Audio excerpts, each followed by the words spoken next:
So Panda,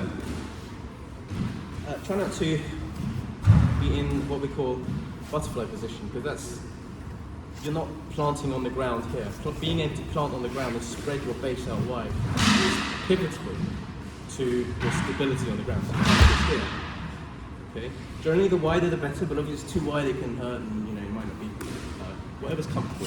But definitely not too narrow. If it's too narrow, you're very uneven on this side. Whereas here, you can position. You see, it's like a tripod.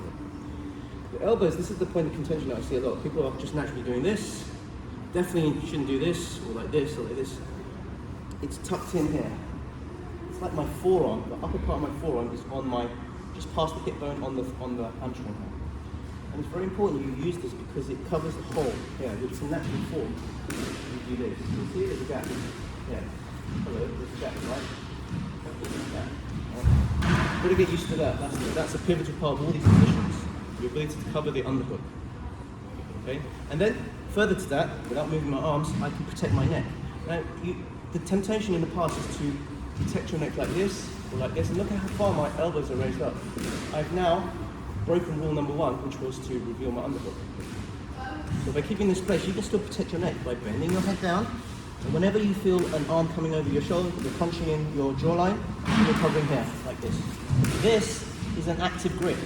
It's not just a block. You can use it as a block, but it's, it's movable, where you can grip. When you can grip, you choose when to let go. Okay, the person in general will go, you pull it out. It's extremely annoying. Okay, so these are the basic components of all these positions from here. And from here, what we're going to do is we're going to do the first of our warm-up, which was the running man here. Okay, same position, I'm protecting this underhook here, the potential hole here. And this wide-legged starts with a tripod, right, with my shoulder, the 2 feet, and I'm very stable here. People will be tempted to pull, okay, in which case if they do, you kind of roll more to the ground, and people will be tempted to push on the shoulder down, in which case this leg acts as a platform to push back. Okay, people will be tempted to reach around to strangle, in which case you could use this arm, but generally we hide the elbow here. You can see the elbow here. Right, that's important. Do not bring the elbow here, because that makes you easy to roll.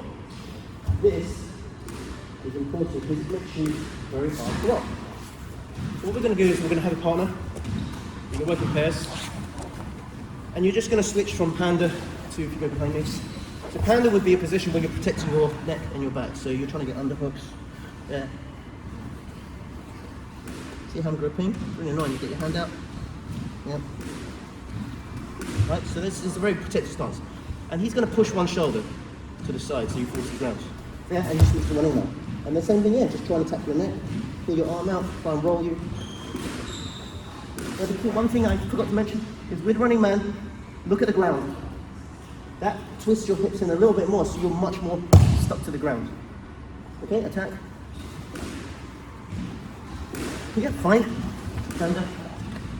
So if you can switch from Panda to running man, Panda to running man, when you feel ready, and you'll instinctively feel ready because the weight will come off and you can switch to Panda.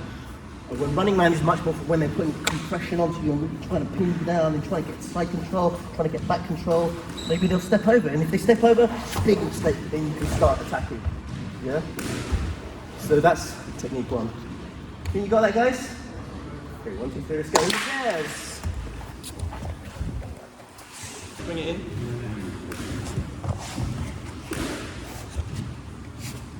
Right, okay, so we were in Panda, we switched to running man. What we're going to do is we're going to start from here, from running man to turtle. Now you might think going to turtle is just this, which it could be, nothing wrong with that. But the better way to do this is you're running away from the danger. So generally with this position, running man, the person's behind you because they want to, it's an easier leverage position with which to try and crank you, reach around. They think they want to take your back, all right? That's why they tend to be here. You can do this with someone facing you, but they have less options in terms of what they can get on you. So they tend to run around to the back and attack your parent. You're perfectly safe from here. But should you want to escape or move or transition, what we're going to do is move our bum from here to where my foot is. So I take a step and we're here. Same rules apply. I'm closing up the hole underneath my elbows here. You must not let someone get in through this gap here. Okay? And I'm lifting up. So you can see what I'm going to do. The same rules apply. I'm protecting my neckline, not the neck. So if you protect the neck, you raise your elbows. We're not raising the elbows. We're just doing this. and we're grabbing when we can. If there's no grabs and nothing coming through, you can just hold them here. There's nothing wrong with them.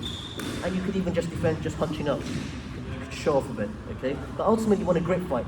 And if you win the grip fight battle, then you can control what your opponent's doing. They start to panic and they start to like lose the control of you. So we're gripping their hand, and as they pull out, you can let go, or you can just, play around with it, nothing's happening. Okay, anyway, so from here, and this is not just static, we can move around, we can raise up, we can go backwards. This is very much an active kind of position. It's a new way of thinking of using the term. Right, but anyway, the base position, we'll start from here. Your partner's going to try and grab what they can, and when you feel ready, switch around and rotate. So your head is facing their body, here, like this. Closing up, protecting your neckline, make sure these are tight, okay? It's one more small extra position.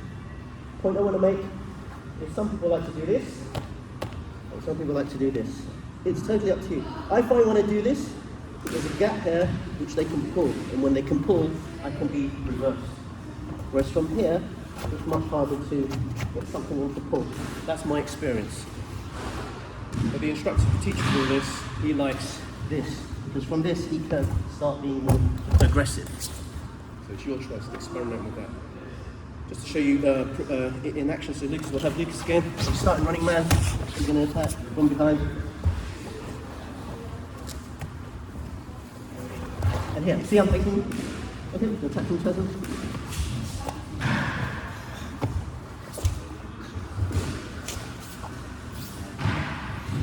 So there we go.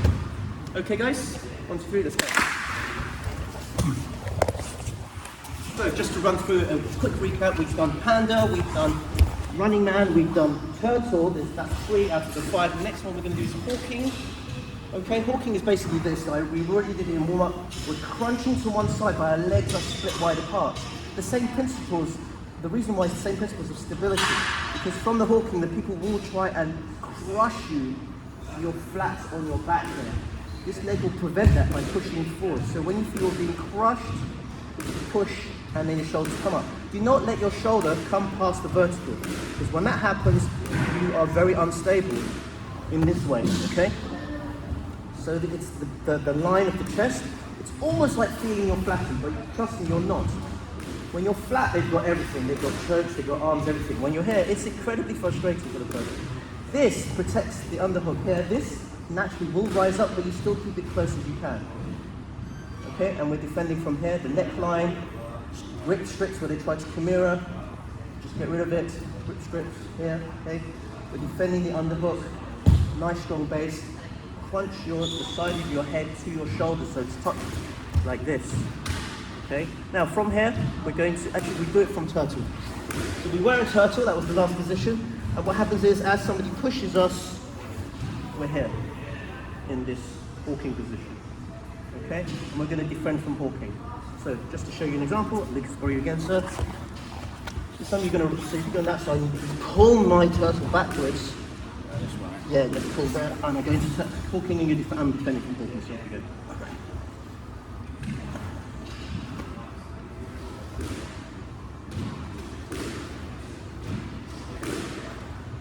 There's the grip here.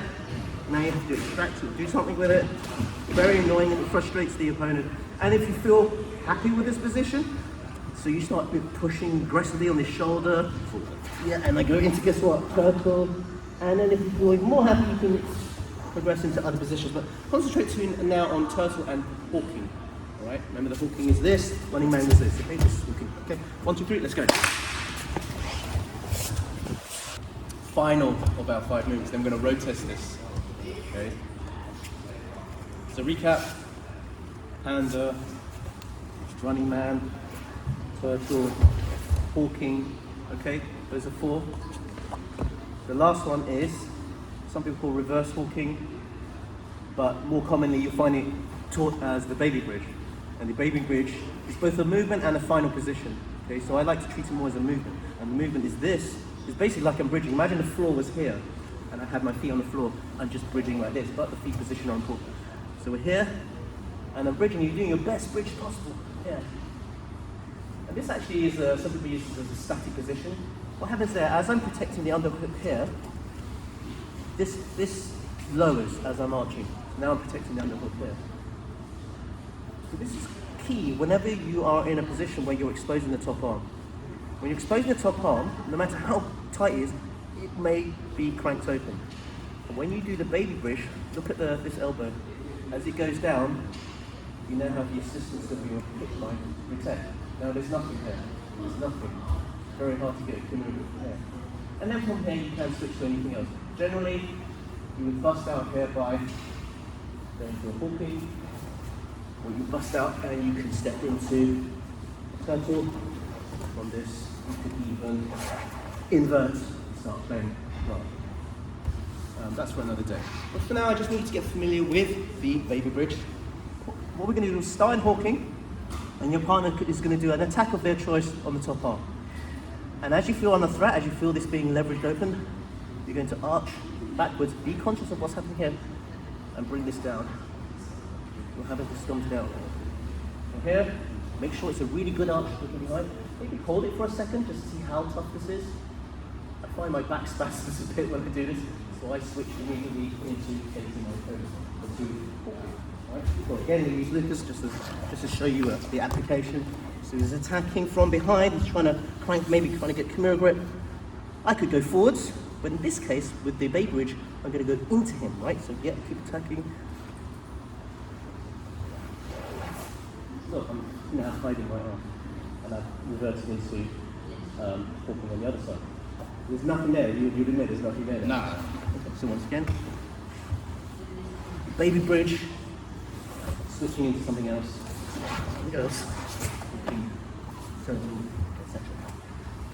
Okay, so a very short sequence. Give it a go, and then we'll get next round. We'll test all five together. 1, 2, 3, let's go. Welcome guys, this is me narrating the little lesson that I taught on the 5 defensive BJJ positions. If you want to learn more about these positions, then follow the work of Priit Mihkelson. I'll put a link under the comments, but for now it's the most important way is to see how this works under pressure with an opponent, just throwing as many attacks or positional advantages, control points that they can get on you.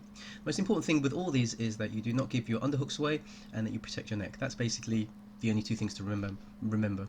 Okay, so we'll have a look at first of all Lucas, and I'm starting off in Panda, and he pushes me. So by pushing me, I lose the Panda, and I kind of curl up into a ball, and I go into running man. Kind of quite a curl up right now. I switch from running man into turtle, and from turtle into hawking. From this position I'm quite tight, but I want to get out there, so I do a baby bridge back into turtle. So he's pulling me backwards, he likes that, and I go running man, back to turtle, and all the time I'm defending the underhooks, defending my neck, not allowing him to sort of get any hooks on me. Basically that's essentially what the point of these positions are. I'm gripping him as well. If he's reaching around behind my neck, I'm just gripping his hand, just making it annoying for him. I'm staying in turtle here. He's taking a weight off, which allows me to sort of float back into running man. I use running man a lot. Some people prefer to go hawking. I prefer running man. The two are kind of like interchangeable here. A little mini baby bridge back into guard. That little segment there just goes to show that you can go from any of those positions into one of 3 other things. Number 1, you can transition to another of the 5 defensive BJJ positions. Number 2, you can recover your guard. Number 3, you can completely escape so that you can begin again, re-engage again, or you can counter-attack with a submission or something that causes them to take the pressure off you. Those are the 3 or 4 things that you can do. I think there's another roll off this. That's what happens. Okay, let's get another roll on. So we'll just pause. Okay, next round we have Paul. So I start from Panda again. He reaches over, no underhooks. I'm gripping him, so there's nothing. Ah, see, that was quite nice. So because in the Panda you do expose your underneath your leg a bit, so you can use that as a leverage point to turn you over. So see what he does there. He reaches under my leg here and turns me over. Not to worry, I go into running man. And again, keeping everything tight on my upper half, so there's really no ability. He tries to step over, I roll around, go into turtle. He puts pressure around the shoulder line. I mean, he's not doing anything wrong. This is all good stuff. This is the stuff that we teach. Tries to drag on my foot, and I bust out. Because basically from the turtle, your opponent can do one of 2 things. he can put pressure on the upper half of your body, or he can put his weight on the lower half. And in both those cases you have options. So in this case, Paul moves around to put pressure on the lower half, and that leaves my top half free to basically just explode out. There you go, put my hands on, explode out, re-guard. So that was an example of re-guarding. The final of the 3 little testers, we have Big Andrew. So I'm going to running man, turtle, he's trying to find underhooks, trying to find my neck, and he pulls me back to running man, back to turtle. So he's very strong. He's trying to. It's quite easy for him to just pull, but whenever he pulls, it's just another excuse for me to transition to any one of the other 5 positions. For me, I prefer from turtle to running man, but it could equally have been hawking. So I'm staying in turtle. I'm sitting in upright turtle there, lifting my head up because I don't feel any threat on my neckline. Defending, turning back to turtle, and I try double leg unsuccessfully and move into him. So that was fun. So there you go, 3 examples of me using the 5 position defensive BJJ system under sparring conditions, and I hope you pick up a few tips there. Okay, thanks a lot.